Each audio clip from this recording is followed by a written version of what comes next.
cow, brown cow. 3, 2, 1. Oh, welcome to the Fourth Line Podcast, part of Full Press Radio. This is December the 6th, 2021. With you today is myself, Carl, and Stevie Nick. Back again with a ton of, like last week, I feel like I said, when we started the show, I was like, we got a lot to cover today, and we didn't have that much to cover. This week, we got a lot to cover. This week, it has been a whirlwind. I just wrote down a bunch of things on my list. One thing that we forgot to put on the list that I'm just going to surprise you with at some point today, we're going to talk about it. So now you get to think, what big news did we leave off the list? And there might be more. I mean, there is still news coming out all day today. It was a busy, even today was a busy day.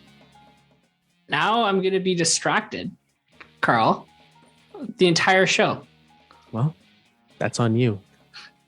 No, it's not. That's on you.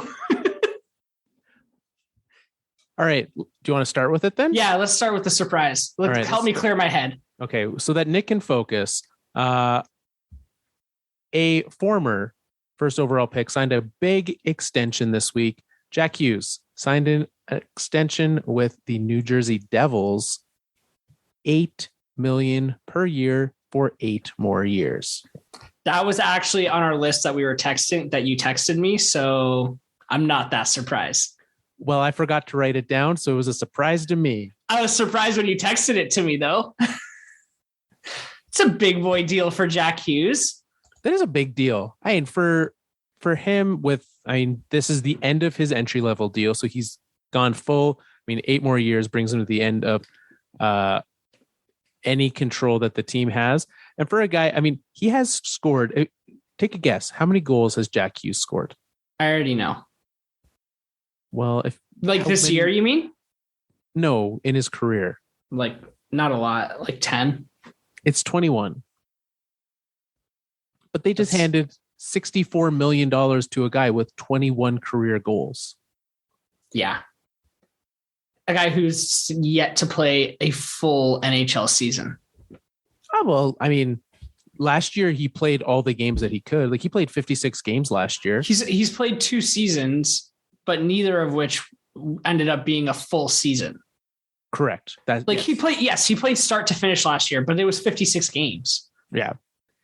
And across that time, he was on pace. He scored 11 goals and 31 points. Yeah. Which is a pace of less than 20 goals. That's a pace of 16 goals and 45 points. Yeah, there you go. Neither of which are deserving of $8 million. No, it's pretty scary. It's very much it's a contract that rewards him a little early for what they hope he'll bring. It's weird to do an 8-year prove it deal, but the New Jersey Devils somehow pulled that off this week. They're signing big deals these days, the New Jersey Devils. So he's got a deal. Nico Heischer's got his long-term deal. Dougie Hamilton got his big deal this offseason. Unfortunately, Jonathan Bernier's only got 1 more year left on this deal. Well, that'll be extended. Don't you think, Carl? Based on the way he's been playing? I'm going to go with the fact that Mackenzie Blackwood's going to get his deal first. I think they're going to sign him first and then see what money they have left over for Bernier. The Olympian goaltender? That's right. Mackenzie Blackwood, who somehow made his way onto those lists? Yes. Is this team not last in their division right now? That's very likely. I haven't looked at that division. I know it's a division with the Islanders. Then the Islanders are last. For sure, the Islanders are last. Let me pull it up. Yeah, Islanders are last. Flyers are 7th. The Devils are 6th in that division. They're 9-9-4, which is for that team decent. Not bad. Not bad.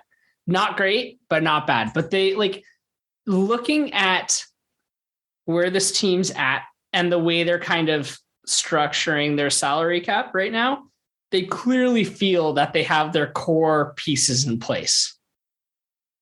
Yeah, I think so. This is how I feel. Jack Hughes is not worth $8 million. Not yet. So far, right? He very well might be by the end of it.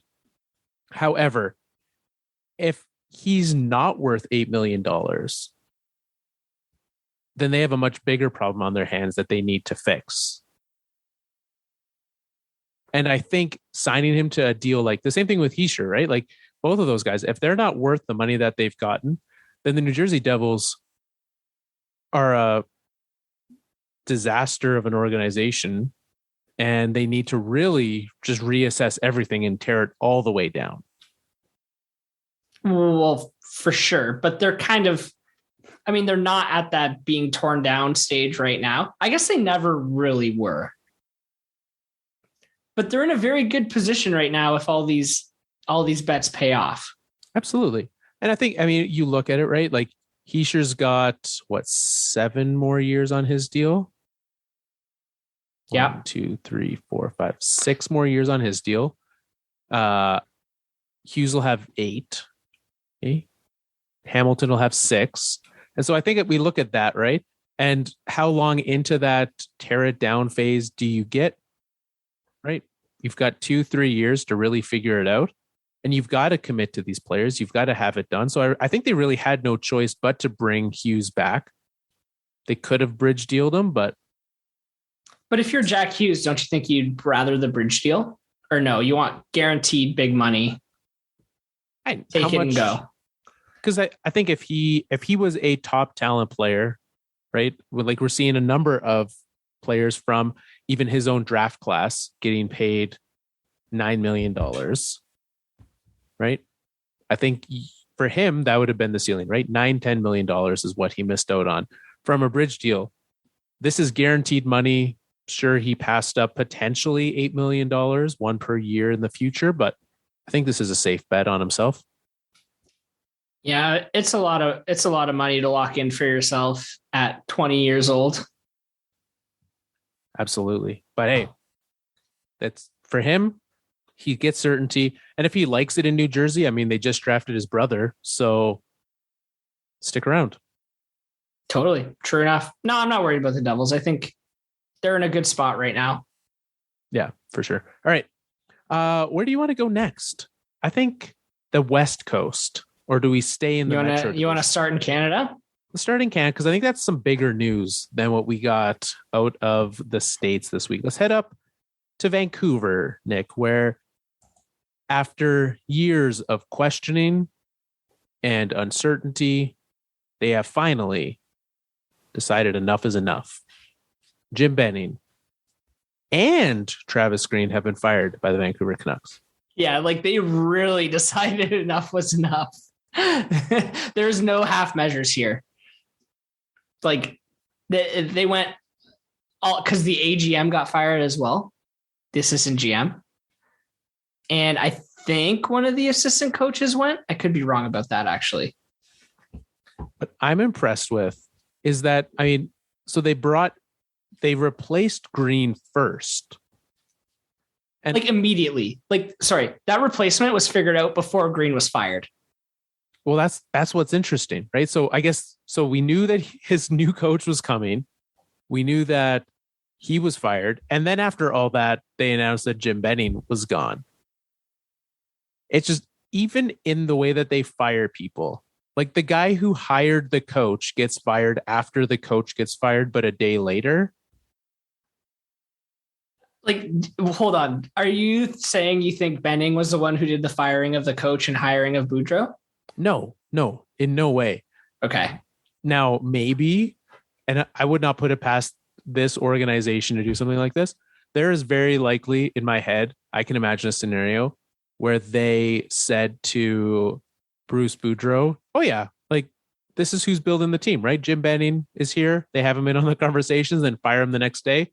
Let's not make him think we're that much of a tire fire that we have to fire the GM and the coach. Yeah, he's here. Where is he? He's busy right now. It's fine. Do you think they told Benning, like, here's what you're going to do about coaching? We've talked to Boudreau. We like him. You're going to let go of Travis Green. You're going to hire Bruce Boudreau. So he did it. And then they're like, by the way, you're fired. Oh, yeah. We've got this other thing for you to do. It's called packing your bags. See you later. But before you do that, we want you to do the hard job of firing the coach. Yeah. You hired him. You fire him. Yeah, it's an interesting thing, but certainly needed. Oh, Yeah. I mean, I think it's kind of been needed for a while. Like I feel like this management group has been barely treading water in Vancouver. Like most of the time, the waves have been so high that they've been drowning, but every once in a while, like the weather clears up and they can keep their head just above water, just breathing a little bit, but only for a little while before the waves crash in again. They can pull themselves up on that door just a little bit more. Just like a little bit. And it's just enough for everyone to be like, well, I don't know. Maybe they do know what they're doing. Right. All it takes was just one pandemic shortened season for us to be like, yeah, they can hold it together for 56 games. Yeah. In a division where, it was pretty easy to do things. And unlike the Flyers, who we'll talk about in a minute, where like their season was actually kind of going okay at the start, like the Canucks is just, it's been off the rails all year. Oh, for sure. Yeah. And they made some moves that I think, the big one that they made, right? Oliver Ekman-Larsson, bringing him in, getting that deal. The big deal that they handed out to Thatcher Demko previously, like this is a team that they were tinkering, adding, moving pieces. Jim Benning refuses to take an off season off. Yeah. I mean, and really, nor should he. not with the team that he had. Absolutely. But the biggest issue, and I think this is what's going to be interesting with Bruce Boudreau coming in, is the biggest difference between this year's team and last year's team is Elias Pettersson, who is far and away the biggest disappointment on this roster. Invisible? Absolutely. Like he doesn't look, the electricness, the must-watch factor of Elias Pettersson is gone. Yeah. And they need to figure out why. Now, if it's an injury, right, that makes sense. But if it's just something else, mental, whatever else it may be that's leading to this, they need to work with him to find a solution. And they believe Bruce Boudreau, I guess, is the guy. He could just swear him back to playing at an elite level, I guess. Well, and I've never thought of Bruce Boudreau as the one that's really going to rally the troops and right a ship.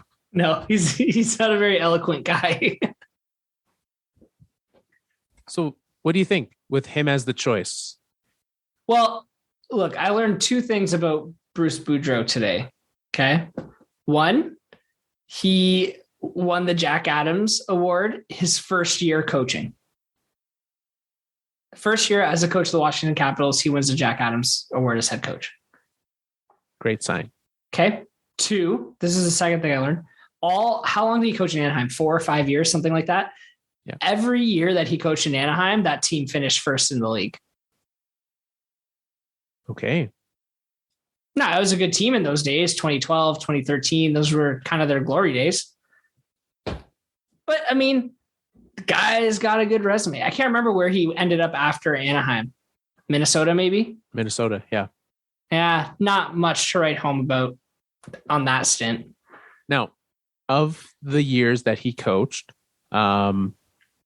his teams missed the playoffs a total of 4 times.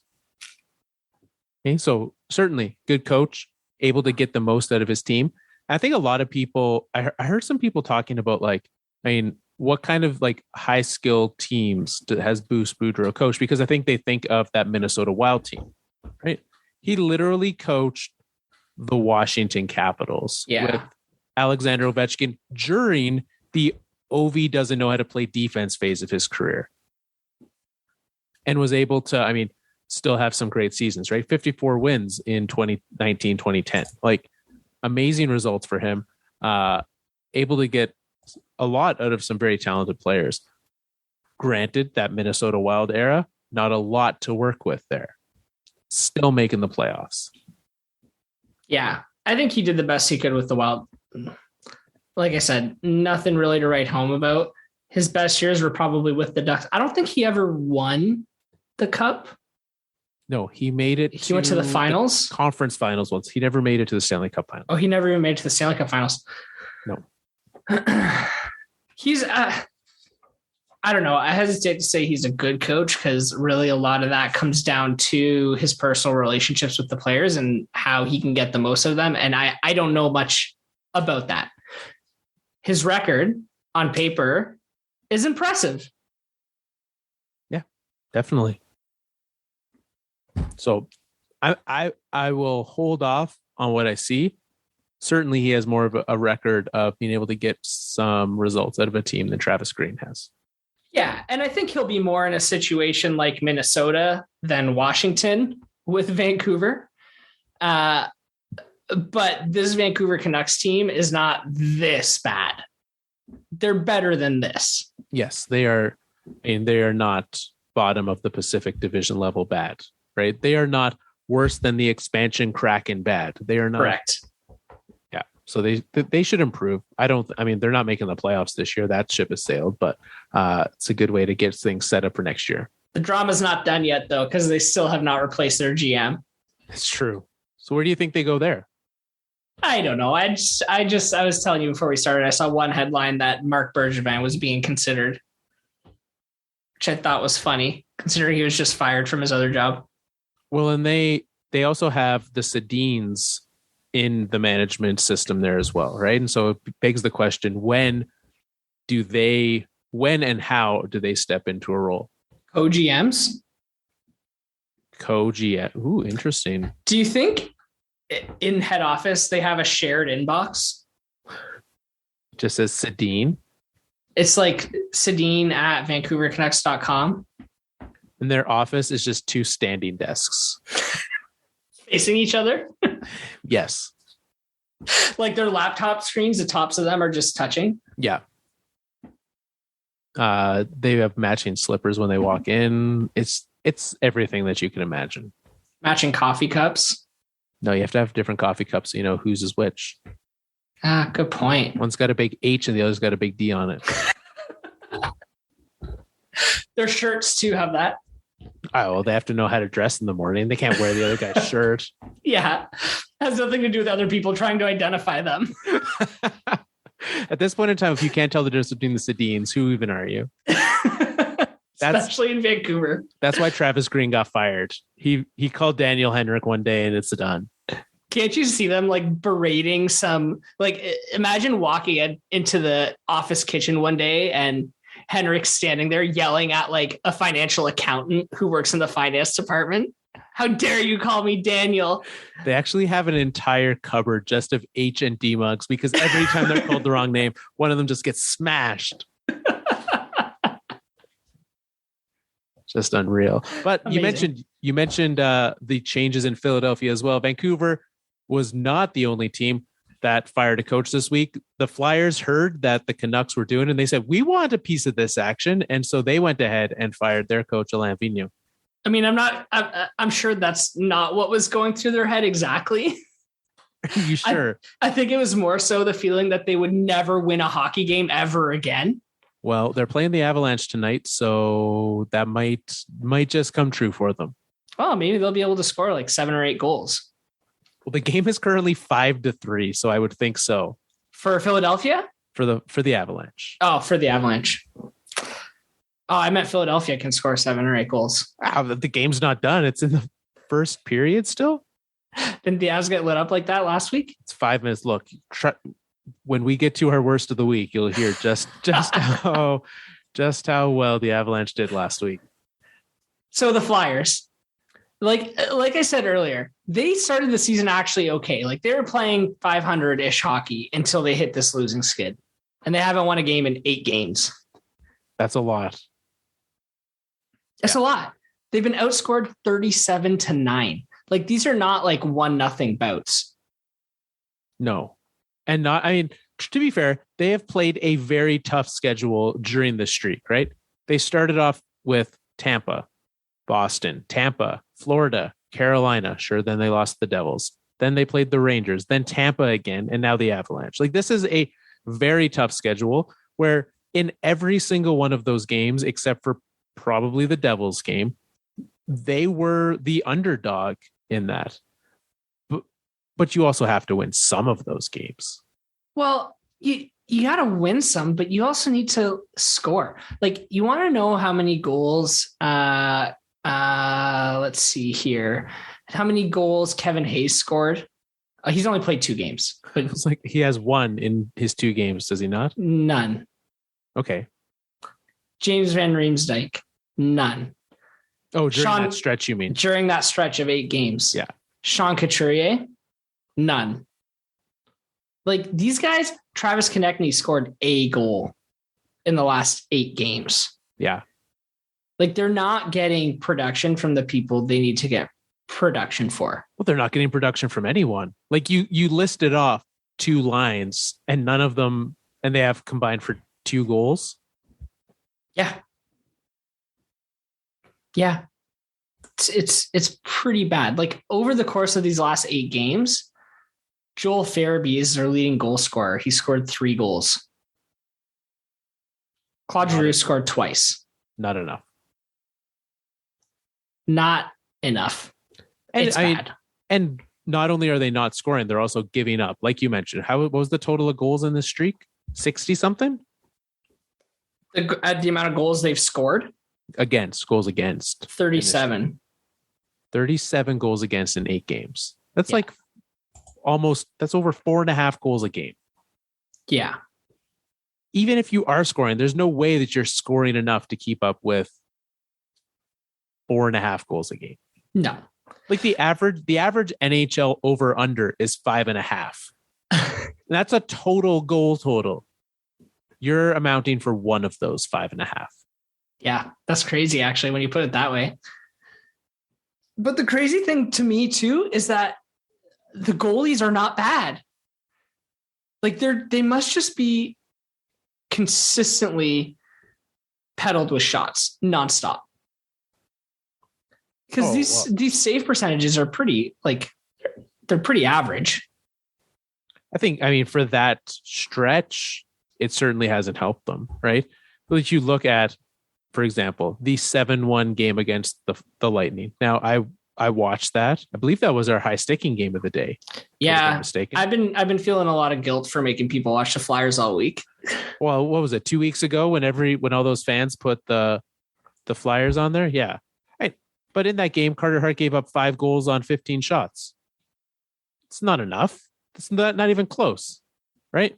And they do need, I think this was it was late, but they needed something because Alain Vigneault showed that he's not getting it done. Yeah. Yeah. It definitely comes to a point where it's like, obviously this coach is not reaching these players anymore. No. And so Mike Yeo is behind the bench. And here's my biggest problem with what's happening here. Because management in Philly is struggling. How many in the last 7 years? They have had 6 coaches. It's crazy. So is Mike Yeo the guy? No, how long? That's the thing, right? So he's brought in as an interim coach. Yeah. Was he an assistant coach on the team? That's what I was trying to figure out, is where he was before this. Nonetheless, though, I mean, you need some sort of consistency with this team. And that's what they'd hoped when they brought Vigneault in, was that consistency. And they dropped the ball big time. I was surprised to learn today that Mike Yeo has a winning record as a head coach in the NHL. Mike Yeo was an assistant coach for the last 3 years with this team. With this team, okay. Yeah. So he got, like, air quote promoted.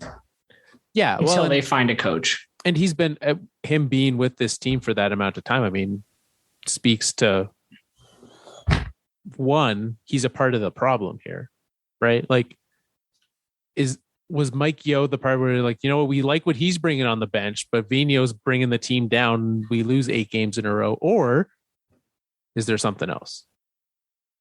Yeah, you're right. That's a strange one. But you're right. I mean, as a coach, he's had 2 coaching stints, both of them fairly successful, I would say. Pretty decent. And both with teams that, like Minnesota and St. Louis. So I don't know. They weren't teams that were challenging for the cup final every year. I do want to point out that the year he was fired by the Blues, they went and won the Stanley Cup. Is that the year? Yes. Where they went on that. So they went on that giant losing streak until January. They fired him, and then they went and won the cup. Hired Berube won the cup. Yeah. Oh, Mike Yeo. So, hey, maybe, the Wild didn't win a Stanley Cup after they fired him, but maybe that's the Flyers' play. They're like, look, we're going to bring him in, we're going to fire him, and then we'll win the cup. So is Mike Yeo the baldest coach in the NHL? Is he balder than Bruce Boudreau? Now they're probably both. Jeff Blashill's pretty bald too. Now we're on a thing here. But Blashill keeps the stubble on the side of his head. Yeah, Bruce Boudreau's got the nice cul-de-sac going too. Well, I just need to find a whole thing of NHL coaches with their headshots to figure this out. Who are like bald. Like Mike Yeo is like a shave my head every day kind of bald guy, right? Yeah. I think he's probably the baldest. Can I not get just a whole list of them with pictures so I can judge their hair quality? Is that not a thing you want to give me? What? This is not on NHL.com? Just give me a list. Not even the NHL Coaches Association will give me that. That's probably an awful website, like Flash based. It's arguably better than the NHL's website, which isn't saying much. I think he's got to be. I think he's the only fully bald coach in the NHL. Interesting. Glad to have him back. Oh, Gerard Gallant's pretty bald too. Well, Barry Trotz, is he fully bald? I think Trotz is pretty bald too. Man, there's a lot of bald coaches in the NHL. Well, there's a lot of old people in the NHL. So, and Mike Yeo is definitely the youngest bald coach. The youngest bald. All right. We'll give him that. Congratulations, Mike Yeo. Congratulations. You just named this episode for us. All right. Where are we sitting at here? It's time for a break, Nick. Let's do it. Let's take a break. Carl and I are going to have a quick nap. Okay, I'm going to refresh my beverage. Yep. We'll be back on the other side. We'll be back.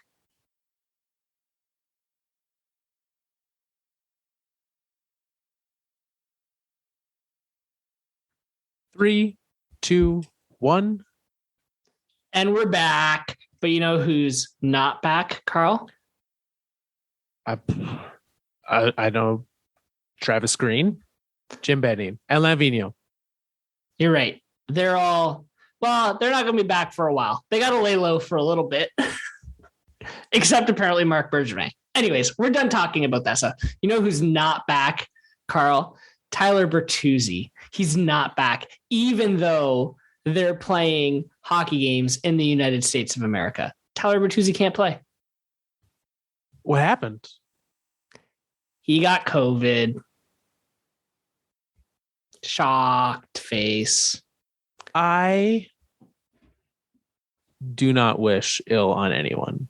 And I don't know how bad he has COVID, what kind of situation he's dealing with. But Travis, Tyler, whoever you are, come on.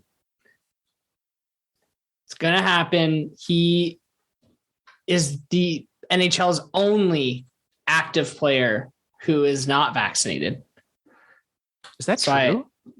Yeah. Wow. He's the only one left. The rest of them did it. Everyone did it. Yeah. Except for him and Evander Kane. Wow. Not according to Evander Kane's due agents.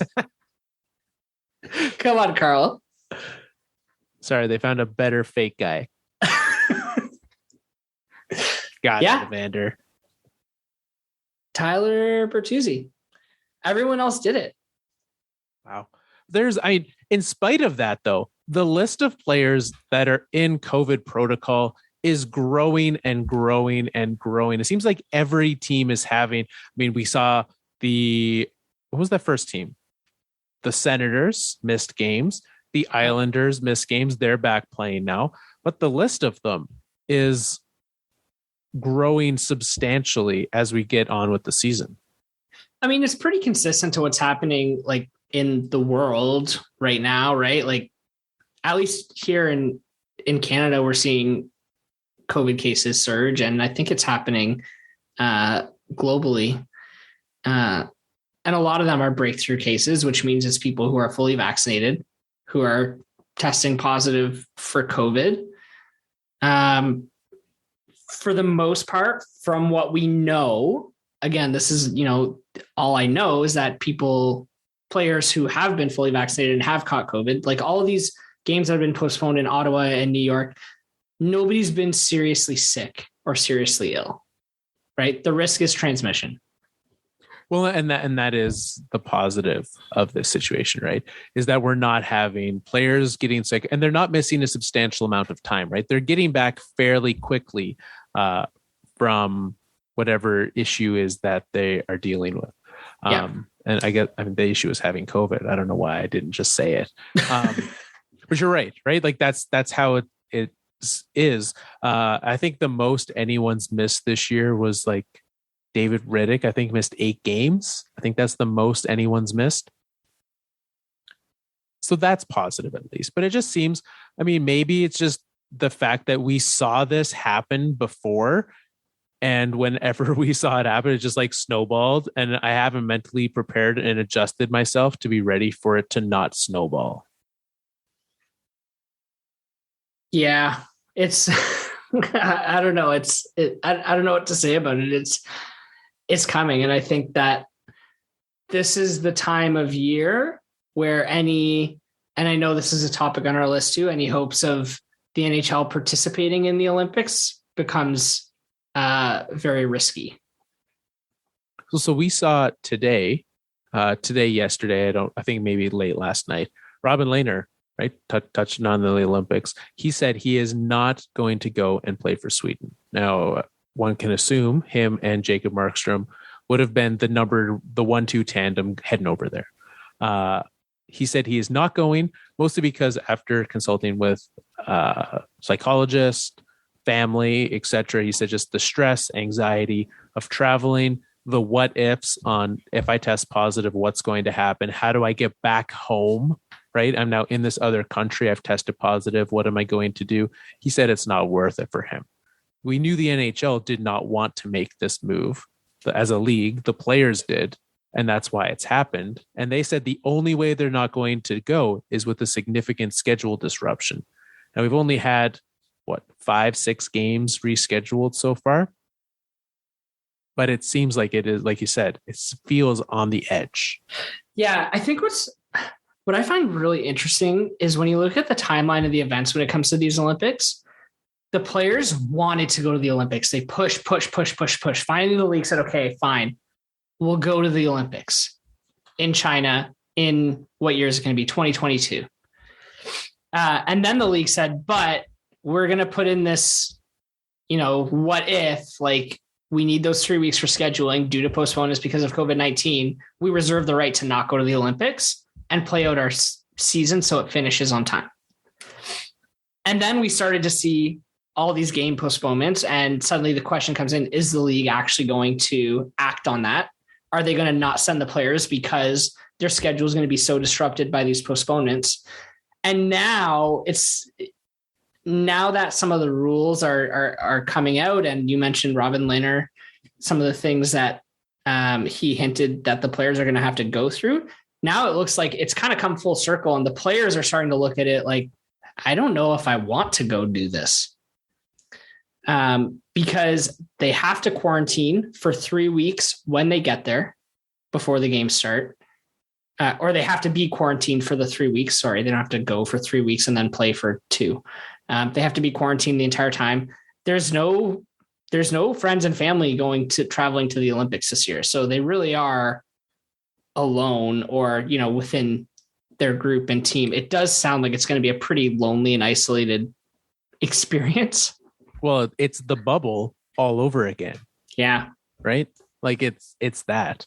And you're going over there. I mean, for some players, if this is your chance to win a medal for your country, hard to turn that down when that's been your dream for years, right? So I get that. But we also know that the players refuse to play in a bubble situation before. And so that's how we get this full circle situation where they're like, well, we want to go, but we don't want to be in a bubble, but now we have to be in a bubble, so I don't want to go. So it's weird. And Lehner's the first one to come out and full on say, I'm not going. But I think there's probably going to be more of this. There's going to be other players, probably even some superstar players who are like, it's not worth it. It's not worth it this year to go. Well, especially, I mean, like we've seen Sidney Crosby as an example, right? Patrick Kane, both have tested positive for COVID already this year. Do they know the hassle and difficulty that is when you are doing that at home? Do they want to do that in China? I wouldn't, but I'm not them. Yeah, it's hard. And no one's going to, Robin Lehner is always going to say something. But, in terms of some of these superstars, they're all tight-lipped. I saw an interview with Nate McKinnon on, I don't know what day it was, when they were playing before their game against the Leafs. And he was asked directly about the Olympics. And he said, of course, everyone wants to go play for their country, but, we don't really think about it too much right now because we're so focused on our team and our season. It was a very non-committal, like, of course, Nathan McKinnon's going to be on Team Canada and he's not. And so I appreciate the false humility in that. But it also did not seem like he had that much interest in going in that interview. Yeah. And I'm sure part of that's his media training. Like, you're only focused on the team that you're playing on at that moment. His goal right now is to win the Stanley Cup, yada, yada, yada. But I don't know. The Olympics is normally different. The Olympics is normally about pride and playing for your country. And they're always so excited about that. And I just didn't get the sense from him that he felt that way. Yeah, I'm with you. This curtails very well into our Connors and Coyotes, though. So can we move to that segment? For sure. Where we look at the best of the week, the Connors, the worst of the week, the Coyotes, which I think, we could easily just change it every week to whatever team is the worst that week. So we could jointly call it the Connors and the Canucks this week. But speaking of Swedish goaltenders, I'm starting with my Coyote this week. Okay. Because my worst of the week is Jonas Johansson, goaltender, and I will use that term incredibly loosely for the Colorado Avalanche. Tell me more. What happened to Jonas? Say it again. Jonas, it's a bit of an alliteration. Jonas Johansson. Yeah, it is. I mean, Jonas Johansson of the Colorado Avalanche. Him. So here's what happened. And it started in Toronto. Anna, I think it started in Toronto, which was the game. Now I'm trying to think back to this.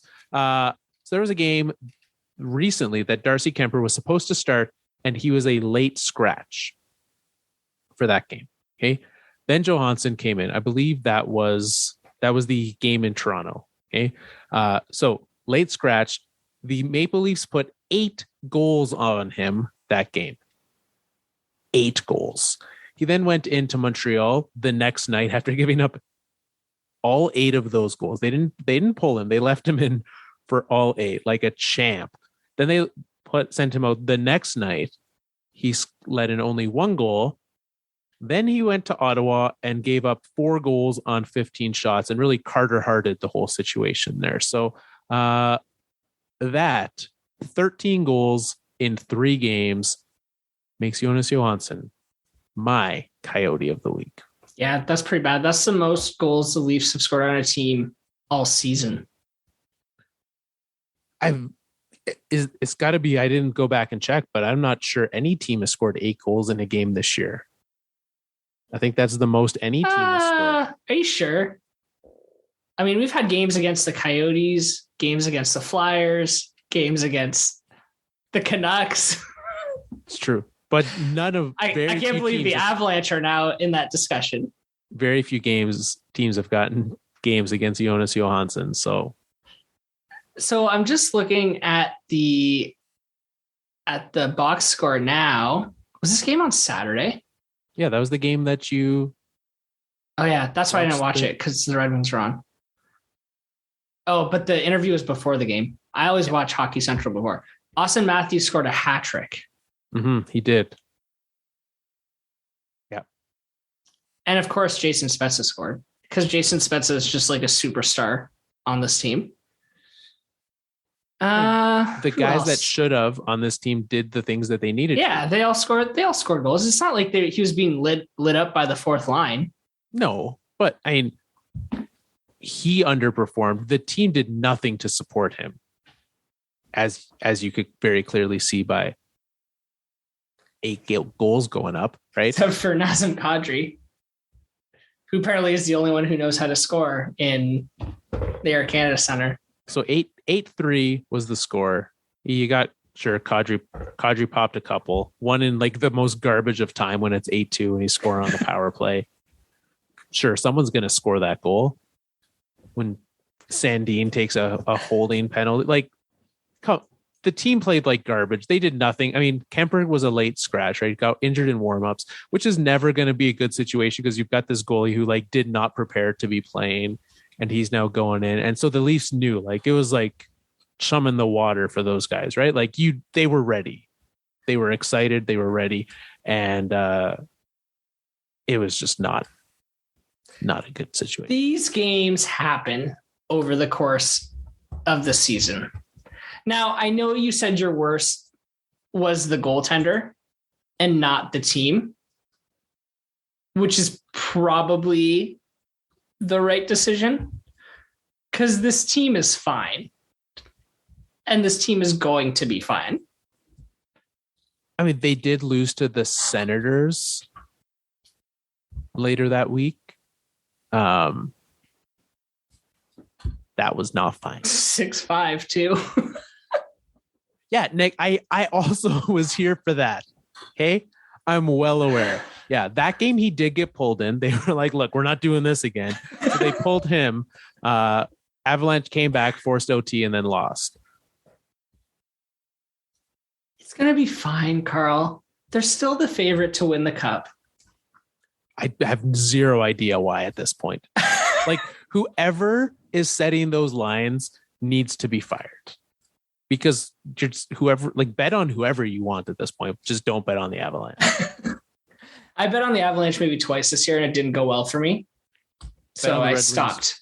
I bet on the Red Wings once this year and it went pretty okay. Yeah. Well, then let's pivot then and talk about my Coyotes or my worst, because that involves another Saturday night game with the Detroit Red Wings. Because my worst of the week is the New York Islanders, who... I thought you were going to say that yours was the Red Wings. And I was like, you tried to convince me to take them as my best. So they're doing great right now. They're on a 5-game win streak. Uh-huh. Now, their shooting percentage is through the roof. I mean, let's talk about the Leafs shooting percentage on Saturday night, shall we? And the Leafs got crushed last night too.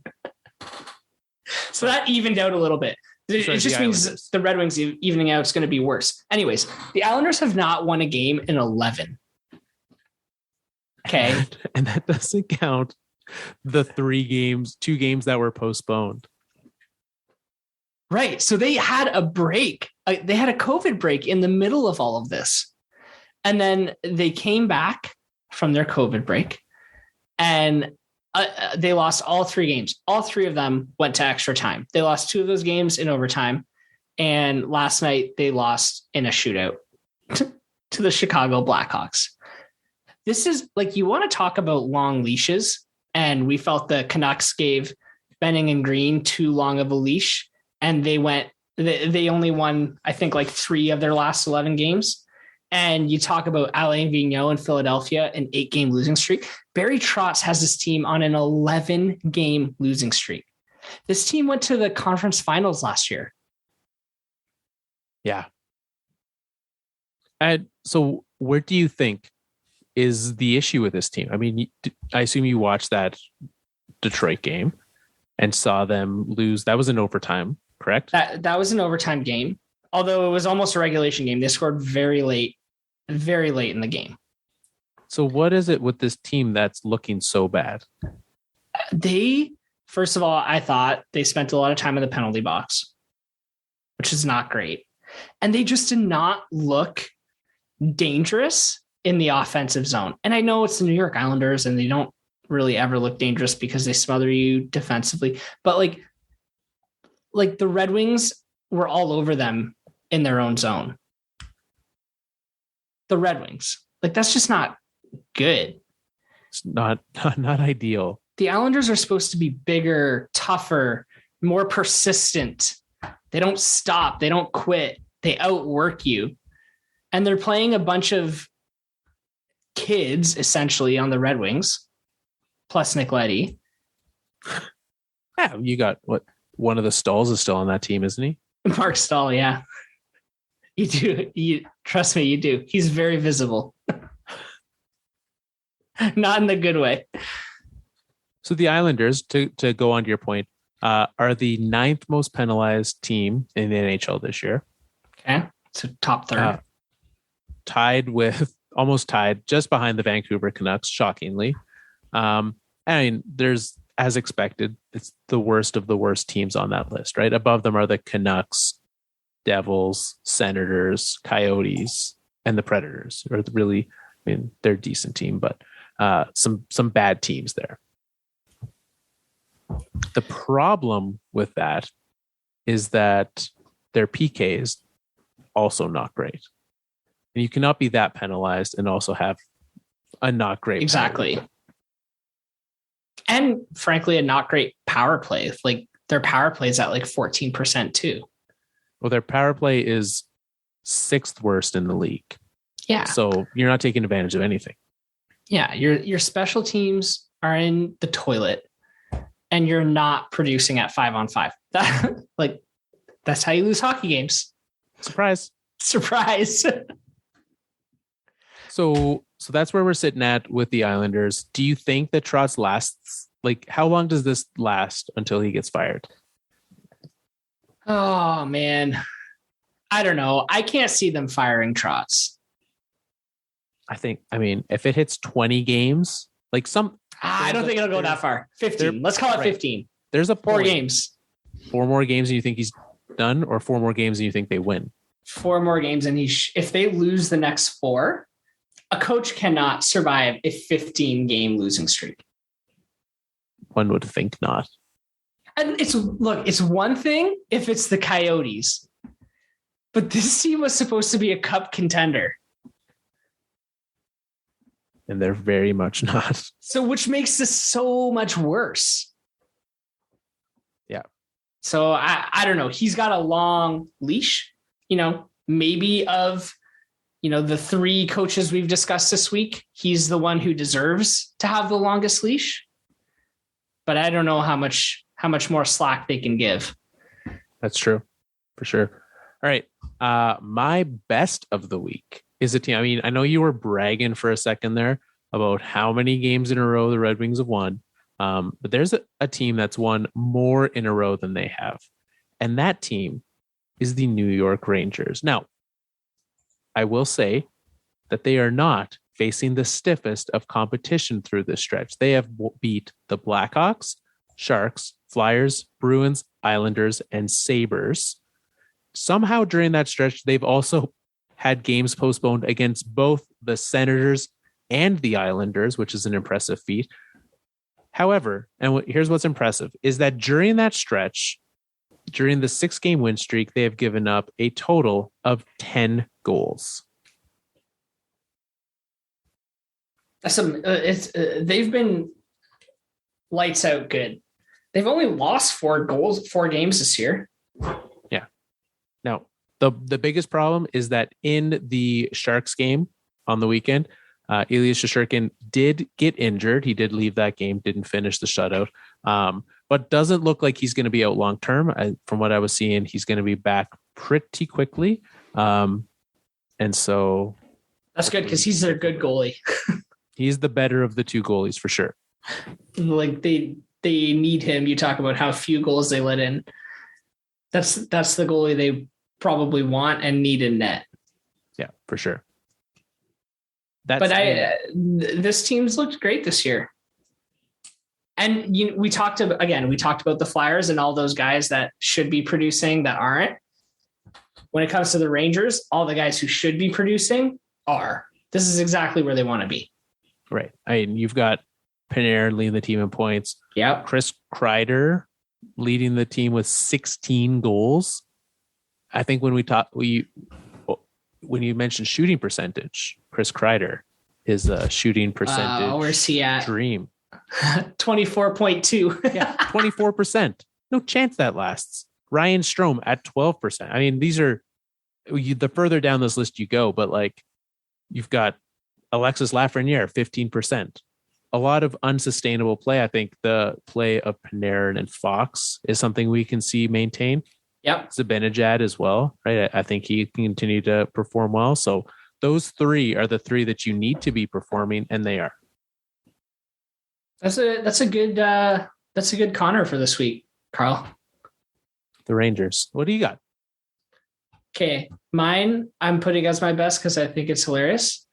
The news this week that they're working on a sale for the Arizona Coyotes to sell them to a new ownership group who will then move them to Houston. And I put this as my best because it was only 2 weeks ago where we talked about the league using relocation as a threat to secure the arena deals that they needed. And what's going on in Arizona right now? Trying to secure a new arena. They'll just dangle Houston in front of them again. Honestly, I think Houston would be a great place for a team, though. I think it would be fantastic. I mean, if you use Dallas as a metric of how Texas handles hockey and the feed for it, they would do great. Actually, when the Flames were threatening to move down to Houston, I looked into like revenue wise, et cetera, et cetera. And I think they would do just as well in Houston as they do in Calgary. Oh, that's crazy, actually. So to go from a Canadian market to the Southern US.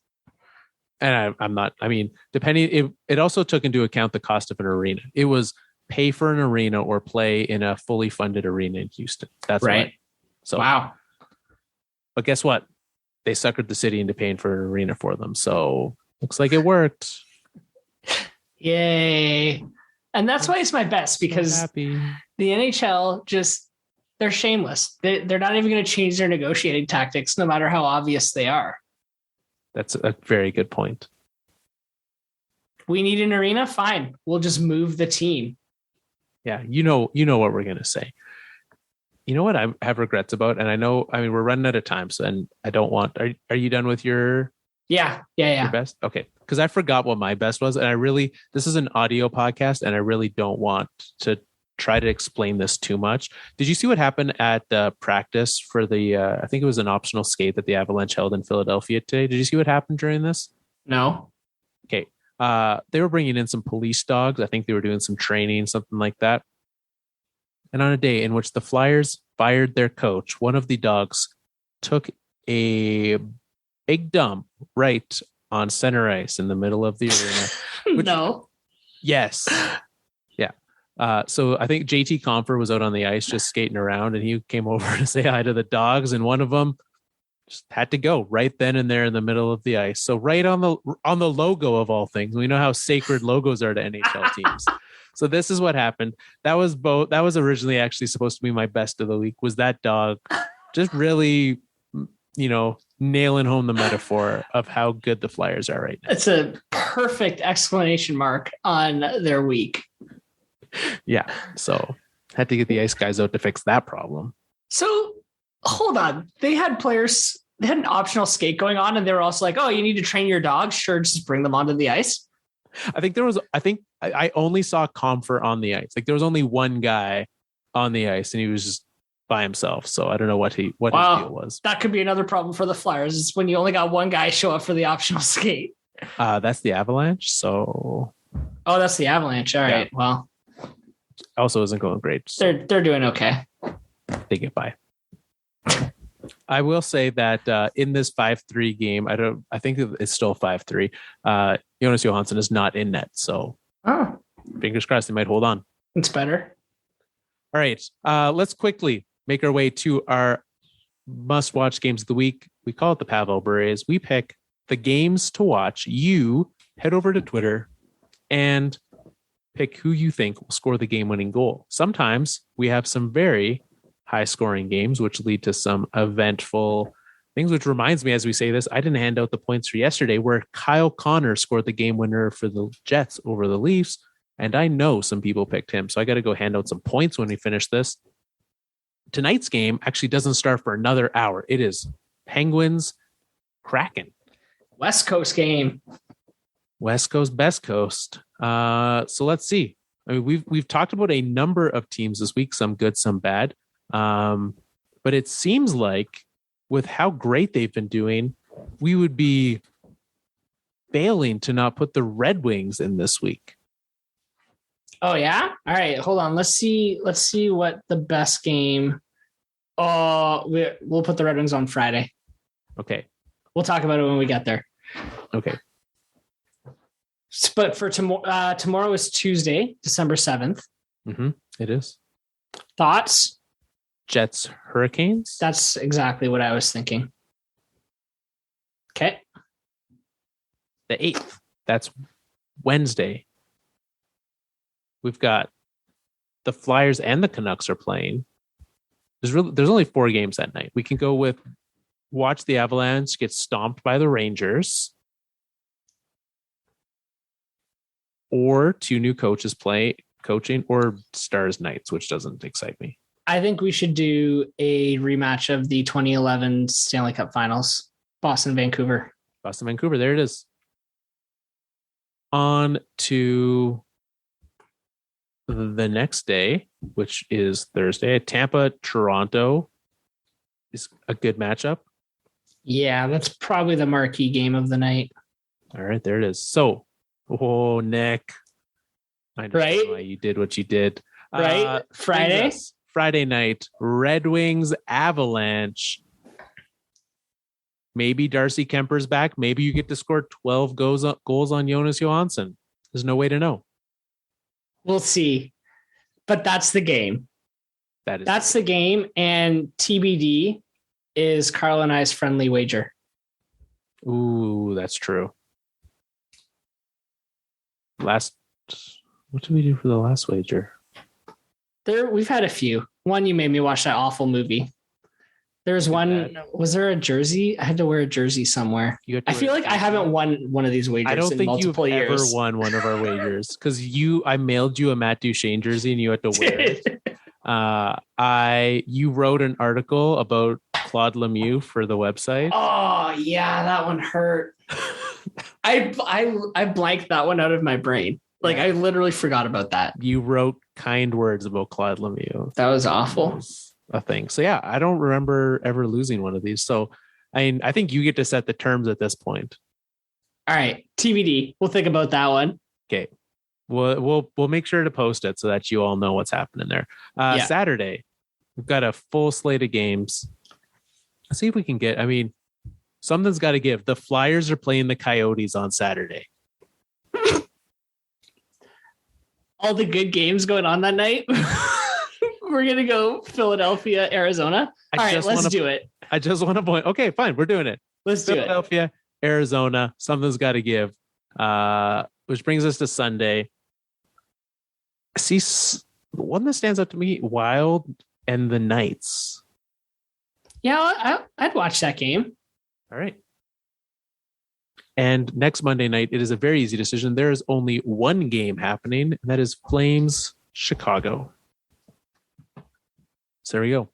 Well, now what you're going to do is you're going to head over to Twitter at Fourth Line Podcast and pick who you think is going to score the game-winning goal in each of those games. You pick one per player. And we're getting down to it. The Christmas break, we're switching it up. We've got our 12 days of high staking coming up where we've got some pretty fun ideas happening. We maybe have a special guest on the show to really highlight some of our prizes. So we've got ideas, we've got things happening, things are cooking. Excited to get those out to you. So head on over to our podcast Twitter at Fourth Line Podcast with the number 4, thefourthlinepodcast.com, where you can find out everywhere to find the show, such as where we are, like Spotify, Apple Podcasts, Google Podcasts, wherever you're looking for shows, we are there. So if this is your first time listening, maybe you're tuning in on Full Press Radio and this is your first time hearing us, thank you for sticking around till the end. But subscribe on any of those sites so that you can find us as soon as you can. We'll be waiting for you. Maybe Monday night you tune in. I know there's some folks that do that. Maybe you wait and listen to us over your commute to work on a Tuesday morning. Wherever it is, thank you for listening. We really appreciate you. Until next time. It's time for us to wrap up another Fourth Line show. I know what you're thinking. You don't want us to go. We might move the Coyotes, Gary Bettman said to the Flyers GM who was waxing Mike Yeo's head.